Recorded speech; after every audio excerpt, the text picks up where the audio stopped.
Prabhupada. One of the names of your deity is Radhakund. Radha Krishna? Radha? You just call him Radha Krishna? Okay. Hare Krishna. So, thank you very much for being with here this evening. I wanted to thank Rai Mataji and Ravi Prabhu for allowing us to be in your house on this auspicious day of Kartik. So we did Kirtan, which is yoga for the soul, and I think next on the agenda is yoga for the body, so that everything is properly aligned, body, mind and soul. After that, we'll have a very brief discussion on Kartik. You want to do the discussion first and then we do the thing because you're already on Facebook Live. So. What do you say? Okay. And we'll just disconnect. Okay. So I think maybe just 10-15 minutes discussion. So one of the Are you on mic? yeah, sorry.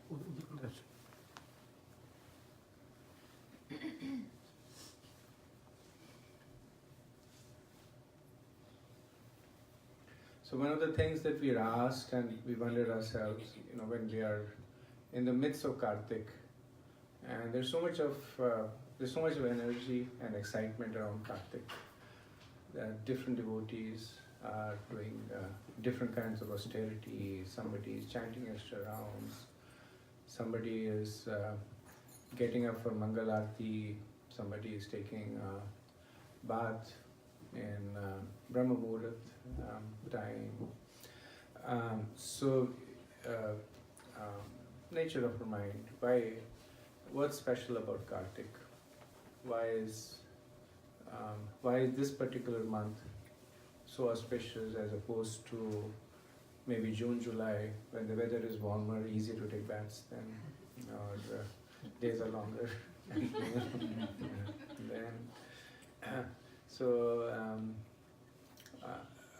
Different understandings of it, and just like Kartik itself is a bit of an esoteric subject.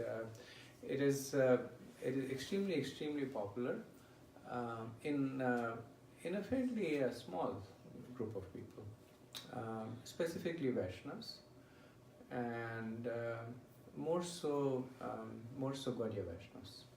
So if you go to Vrindavan, then the whole month is a month of festivities. You can feel it in the air. Everybody is just doing something. Right from the mornings, you will see people doing parikramas and people taking baths, etc. So I do not believe there is a deterministic, inclusive kind of thing that why is this particular time of year has considered special for all this mercy. But few explanations that have been given by acharyas, I can share with you. One of them is that it goes back to the beginning of time from the material perspective, that Lord Brahma, he has one of his progeny, one of his sons is Prajapati Daksha, and Prajapati Daksh, he marries Prasuti, one of his wives. He has many wives. So Prasuti is the daughter of Swayambhavu Manu and Shatrupa. So they have many daughters. Some of the daughters that are famous are Sati, who was married to Lord Shiva. Then there is Khyati, married to Bhrigu. Another famous daughter is Anasuya, who married Atri. So she also had 12 daughters that were given in marriage to another Prajapati by the name of Prajapati Dharma. And one of the daughters' name is Kritika. So Kritika, literal meaning is auspicious. One creates all auspiciousness. And she's also considered to be a presiding deity of the constellation. So there's a constellation also by the name of Kritika. So the mother of Srimati Radharani was born in that constellation, in that nakshatra, and she is known as Kirtida or Kritika. And Srimati Radharani being the daughter, so they add an A when they are to daughter of. So the daughter of Kritika is Kartik. So another name of Srimati Radharani is Kartik. And the reason this particular month of Kartik is dear to Srimati Radharani is because the very next month, in Bhagavad Gita chapter 10, I think verse 26, Krishna says that of all the months in the year, I am Magheshwara, I think. Margashirsha? Is that one? Margashirsha. Margashirsha is the month of November, December. And Krishna is always following Srimati Radharani. So the month before Krishna's month is the month of Srimati Radharani. So Kartik is therefore Srimati Radharani's name, and the month of Srimati Radharani. And just because Radharani is so dear to Krishna, the month of Srimati Radharani is very dear to Krishna. Is it in Kartika or Kartik? I think it's Kartike. Kartika, Kartike, I think. So the month of Kartik is dear to Krishna, and Krishna so Krishna he expresses his love for the month by doing what Srimati Radharani really desires him to do. So when you have affection for somebody, the real way of expressing that affection is to do what the innermost desire of the other person is. So Srimati Radharani's innermost desire is that everybody should engage in the service of Krishna, and that is the way for perfection. So Krishna, he gives out of affection for Radharani, he gives a benediction for this month that any devotional service done in this month will accrue benefits much more. So devotional service by nature, it accrues many benefits, anytime, any place done. That's the nature of bhakti. But just like as when even during the normal time of the year when we are executing bhakti, we know that there are certain times of the day that are more conducive. Morning is better for chanting, some times of the day are better for reading. So different times of the day are more conducive for certain activities. So Kartik is in general, because of Krishna's mercy, very conducive to any kind of devotional service. And the benefits are reciprocated several times over. So I was listening to a lecture by, I think it was by Sachinand Maharaj, and Maharaj has this way of injecting humor and gravity, and he says that, you have the Black Friday sale, you have the Diwali sale. So Kartik is the month of bhakti sale. So he says normally you may have to pay $100 to get something. Month of Kartik, everything is 90% off, $10 you will get it. And another place he says that it's the buy one get 100 free time of the year. So Krishna also does that. So just like the shops, they do the sales to attract people to the shops. The person comes and looks around the shop, seeing that there's a sale going on, and then they develop the habit of going into the shop. They may buy other things that are not in sale. So Krishna is the ultimate salesperson, and he offers all these benedictions in the month of Kartik, so that people can take to it, they can benefit from it, and they can also then make it a part of their own lives. That as they practice as they practice these spiritual practices, it becomes second nature to them.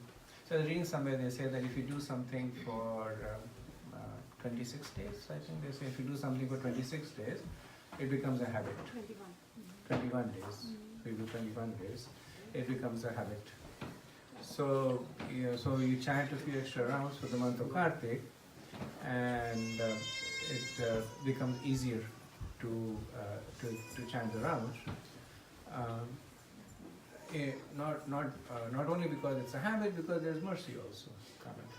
When we make devotional advancements, a little bit of endeavor, a lot of mercy. But the mercy is attracted by the little bit of endeavor. Unless we make that endeavor, the mercy is not there. So in Kartik, people are enthused. Devotees, they will get inspired by one another. They inspire each other. That what is your Kartik Vrat? And this is nice. I'm chanting these prayers. So they do it. They attract the mercy, and then the mercy keeps them afloat for the rest of their lives, hopefully. Tomorrow is actually a very, very special day from tomorrow, because tomorrow is the second Ekadashi in Kartik, and it's the first day of the Bhishma Panchak, which is the last 5 days of Kartik. So Kartik is very auspicious, and within Kartik, the Bhishma Panchak is even more auspicious. So in Bhishma Panchak, many benedictions are given for people following austerities in Bhishma Panchak. Now, the one that personally attracted me the most is that it takes away the sins that you have performed in this and previous lives. So the sins are impediments, they are anarthas that are impediments to our progress in spiritual life. And the performance of Bhishma Panchak, different people perform Bhishma Panchak in different ways, but the mood is still the same, that maybe chant a few extra rounds, or maybe read a few more verses, and some more Kirtan. So the mood is generally to upliftment of one's spiritual engagements. So tomorrow we are having, tomorrow is Kartik, first day of Bhishma Panchak, Ekadashi. So we are having a 64 round day, up to 64 round day, in the house of Sachi Jivan Prabhu, and we are starting at 7. We are starting at 7. So last Ekadashi also we did, and some few devotees came. Some chanted 16 rounds for the first time. Some chanted 32 rounds. We chanted 64 rounds. So our progress in spirituality is that we constantly take help from each other. So it's through the sanga actually that we make advancement. Chanting 64 rounds by yourself is a bit of an endeavor. Takes about depending on how fast you chant, takes anywhere from 7 to 8 hours. So it's a bit of an endeavor, but I know the last time we chanted, it went pretty. It took the still same time, but it seemed to go pretty fast, just because we were all chanting together at different points of time. So please join us for the Ekadashi Vrat. And the very last day of Kartik, which is the full moon day, and that is Tulsi Vivah day. So I believe there is a festival in the Tomorrow they're doing the Tulsi Vivah at our temple. They're doing it before. They're doing tomorrow. Okay. So on the last day, on Tulsi Vivah day, traditionally, and here it is difficult to do it. Traditionally, giving charity to Brahmins is considered very auspicious. Traditionally, what they do is they give some charity with Tulsi on it. If you have Shaligram Shila, then worship with Tulsi and Ganges water, considered very auspicious. Or just Vaishnav Seva. Vaishnav Seva, it includes everything, all kinds of worship is included there. So I'll stop there, see if there's any questions or comments, any discussions. Kali, whose question was that? Was it Radhakund who wanted to know? Me. Oh, you wanted to know? Okay. I thought it was one of the girls who was. Was it okay? I missed the first part of it though. You can hear the actual. Okay.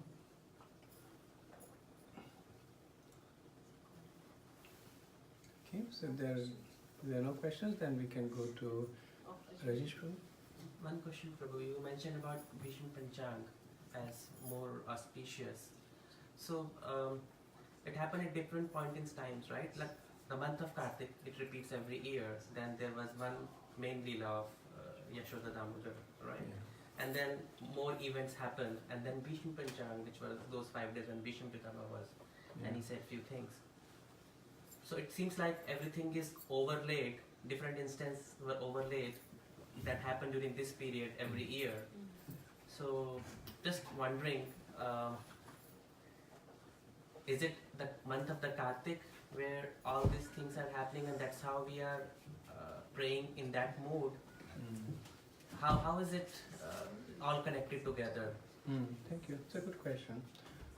So to some extent, it's like if you have honey, then flies will automatically come to it, right? You don't have to. It's just the course of nature. So the month of Kartik is naturally infused with so much spiritual potencies that so Bhishma, he had the benediction of Ichamrityu. He could die any time, and he chose that time because of its auspiciousness. That giving up his body. He was lying there for several days. I believe more than 50 days. He was lying on the arrow beds, on the bed of arrows, and he was waiting for this particular time to give up his body. The other Leelas also, as you rightly said, they happen at different. Govardhan happened when Krishna was 7 years old, and the Sharad Rasa Leela, that happened a little later, and the pastime of Deepavali, that happened in a different yuga.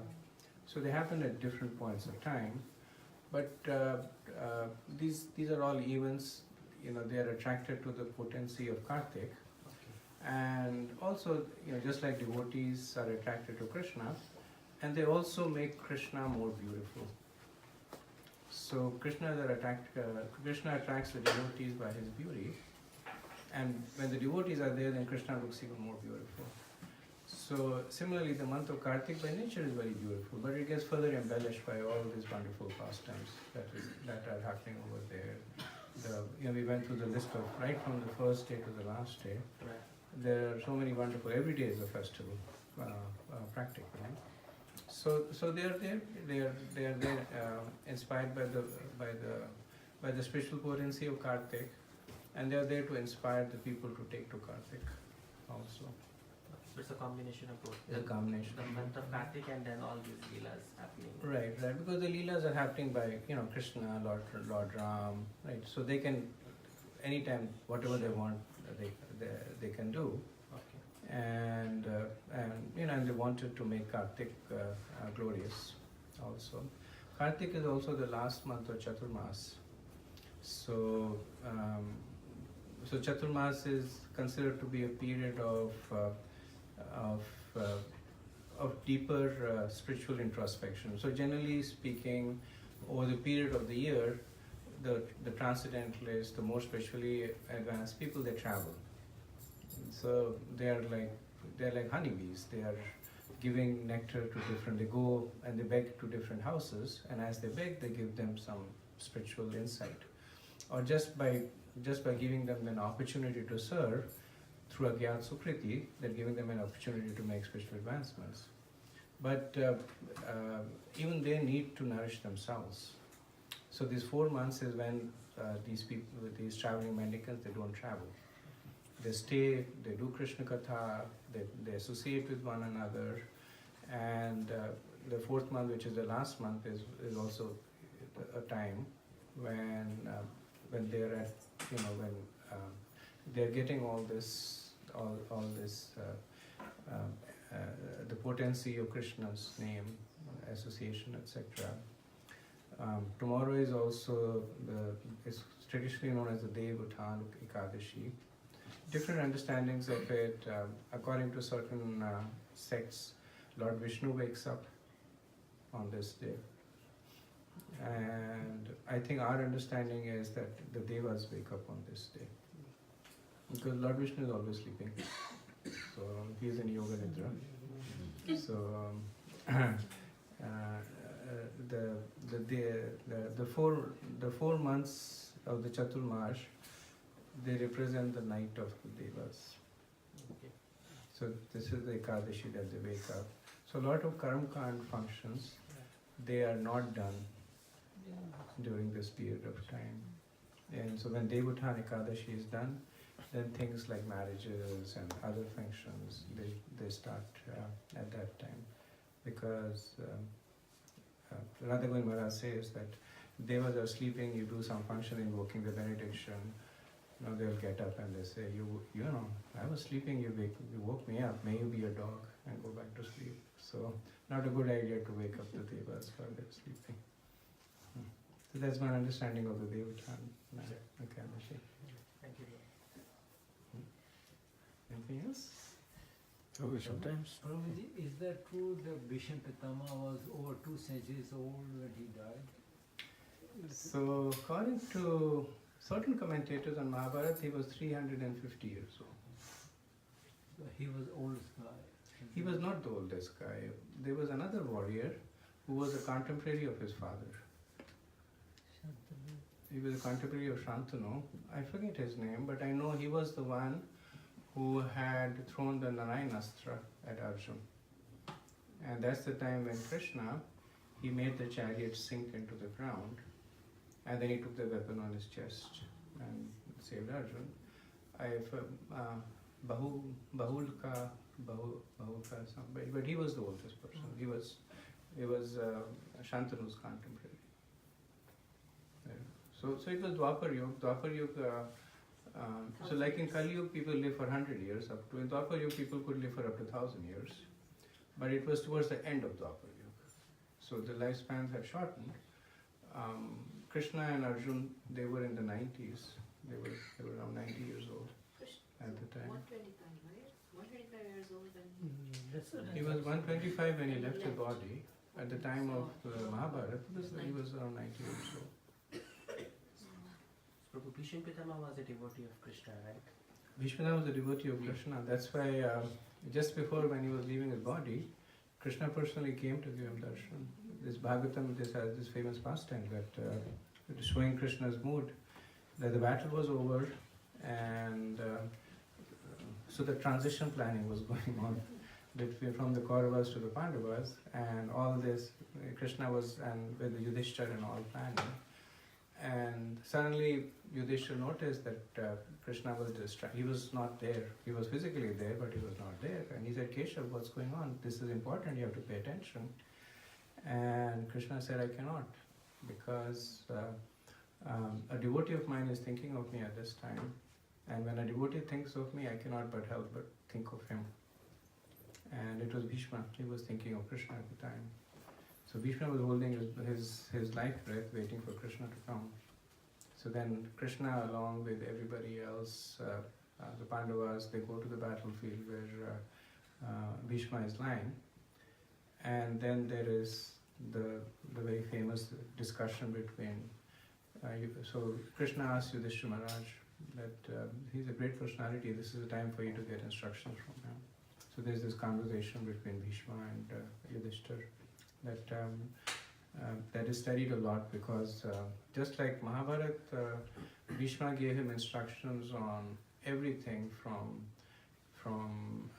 Niti Shastra, politics, Dharma Shastra, religiosity, and towards the end he spoke about Shuddha Bhakti, all the way up till Bhakti. And then finally towards the end it says that with all his senses, all his mind, he just focused on the lotus feet of Krishna standing in front of him, and then he gave up his body. And I'm sorry, Prabhu, you had a point? No, I was just telling that sometimes Shastra give little conflicting kind of things which is little difficult to understand. Like Devas, they probably don't feel sleep. That's what I heard somewhere. I think that there's 4 months they sleep. So different Puranas at different time, based on which personality that Purana has been designed or have been dedicated, they normally praise that particular personality, right? So how do we understand, for example, if someone reads Devi Puran says she is the greatest, and Shiva Purana, Shiva is the greatest, and Vishnu Purana, Vishnu is the greatest. So how do you consolidate all of them? Obviously there is no Krishna Purana, so Krishna is beyond that all Puranas. Vishnu Purana. Vishnu Purana is, again, I know, Vishnu maybe. Vishnu is the. So how do you consolidate that? Yeah. Thank you. It's a good question. Jiva Goswami speaks about it in the Tattva Sandarbha. So, in fact, he makes that his introductory section. That the Vedas are vast and variegated, and more often than not, they give contradictory instructions. He doesn't speak specifically about this, but in general, as a principle, he says. And so he addresses it a couple of ways. So one way, Jiva Goswami by nature, he is very analytical.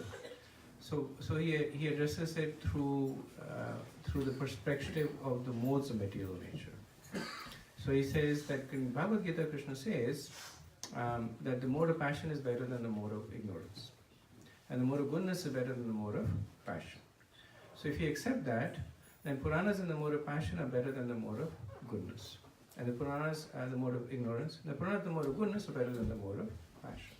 So if there's a contradiction between a Purana that's in the mode of ignorance, if it says something different from one that's the mode of passion or goodness, the other Purana takes precedence. So he speaks about it just in terms of principle. He does not say that the Puranas are misleading or lying, but he says it in terms of a principle.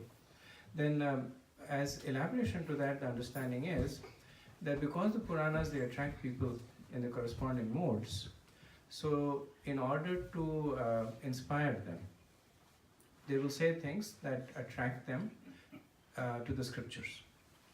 So there's a person in the mode of ignorance who's given to meat eating, who's given to sacrifice, etc.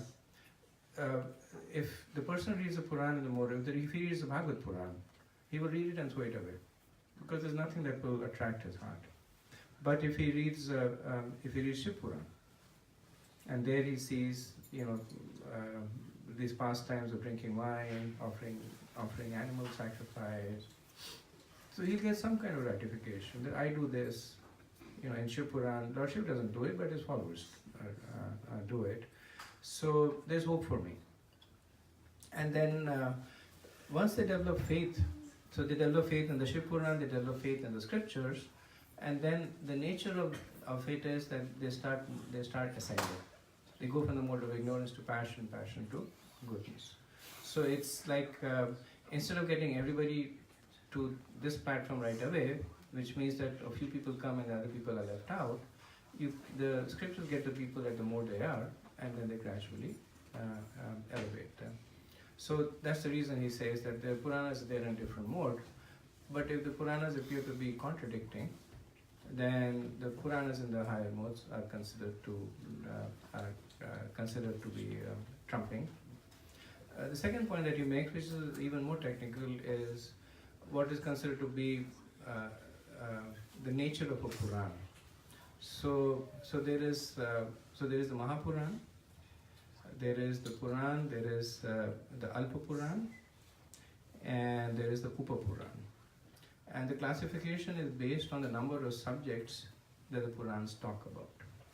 So the Mahapuran will talk about 10 subjects. And after that it goes down. I don't remember the numbers, but then the Upa Puran may talk about 5 subjects, the Alpa Puran may talk about 3 subjects, and some other Puran may talk about 1 subject.